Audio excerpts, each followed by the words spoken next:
And joining us now, also on the front lines, Dr. Anthony Fauci, a key member of the White House's task force and the director of the National Institute of Allergy and Infectious Diseases. Doctor, good morning. It's good to see you again. Appreciate you being with us. Good to be with you. Let me ask you about what Vice President Pence said yesterday. He said the U.S. trajectory right now most closely resembles Italy. That is not great news. Italy right now represents more than a quarter, almost 30% of all global deaths from COVID-19. Can you explain why the U.S. looks like it's on the same path as Italy right now? Yeah. It's just the reality, Savannah. I mean, it's the truth. If you look at the curves of the acceleration of cases, hospitalizations, and deaths, you know, it's superimposed, corrected for population.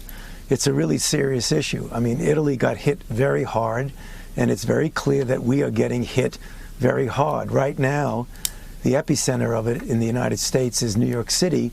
But as you see, it's not going to be confined to New York City. We're going to be seeing this kind of thing in other large cities. It's a very difficult situation, as was predicted. This is going to get worse before it gets better, for sure. The Surgeon General was on with us just yesterday and said, my advice is that the 30-day guidelines to stay home from the federal government amount to a national stay-at-home order. Is that how you see it, too? Do you agree?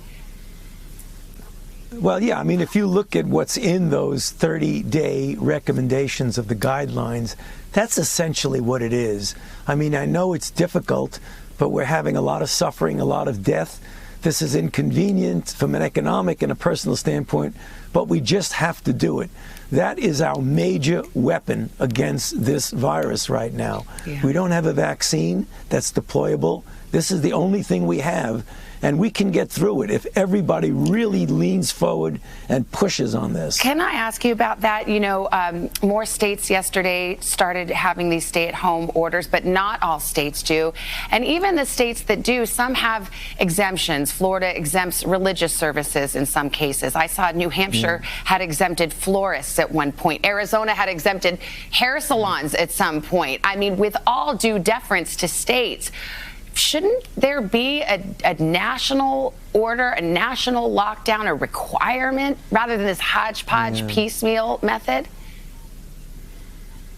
You know, you have a point there, Savannah, but it's one of those things that in our country there still is that issue of central government versus the ability and the right of a state to make their own decision.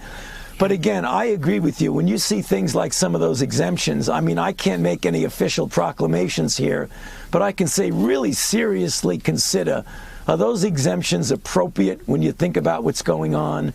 And I urge the people at the leadership at the state level to really take a close look at those kinds of decisions.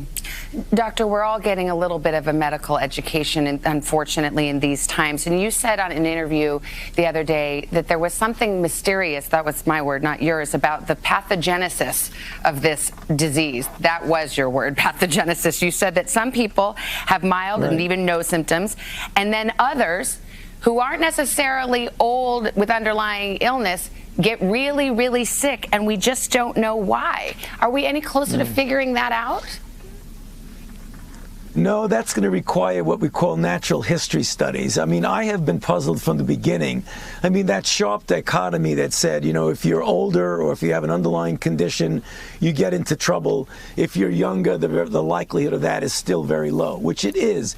But it is very strange how one individual can get infected and have either mild or no symptoms, and another individual could rapidly deteriorate with viral pneumonia and respiratory failure.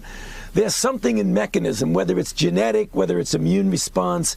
The one thing I can say that we have to be humble. I've been doing infectious diseases now for almost 50 years.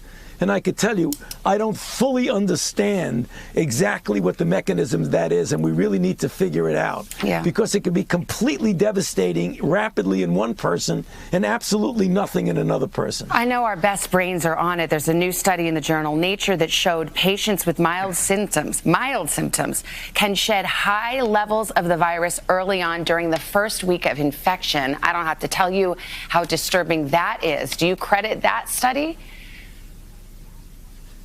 Yeah, I mean, that's the truth. I mean, we're seeing a lot of things now that are falling into place. Remember, weeks ago when I interviewed with you, I said we know a lot, but there's still a lot that we don't know. I mean, the idea of someone who's asymptomatic shedding high titers of virus is very disturbing, because that person could be out there feeling well and inadvertently and innocently spreading the infection.